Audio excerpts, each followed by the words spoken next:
Dua narapidana korupsi, Setia Novanto dan Imam Nahrawi, mendapat remisi atau pengurangan hukuman dalam peringatan Hari Ulang Tahun ke-78 Republik Indonesia, Kamis kemarin.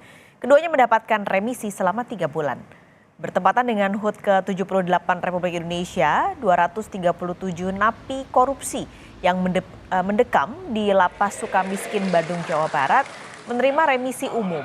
2 diantaranya adalah mantan Ketua DPR Setia Novanto dan juga mantan Menpora Imam Nahrawi yang mendapatkan remisi selama 3 bulan. Setia Novanto merupakan terpidana kasus korupsi pengadaan KTP elektronik yang divonis 15 tahun penjara. Sementara Imam Nahrawi adalah terpidana kasus dana hibah di KONI yang dihukum 7 tahun penjara. Sebelumnya, sebanyak 16 narapidana kasus korupsi mendapatkan remisi dan langsung bebas. Namun, nama ke-16 narapidana itu tidak dirilis Kemenkumham.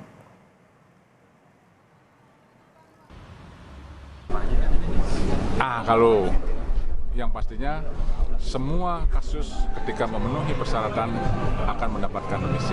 Itulah non-diskriminatif. Yang hari ini ada yang langsung bebas kabarnya dapat juga ya. Setnov sama Imam Nahrawi tahun ini dapat juga ya. Dapat betul.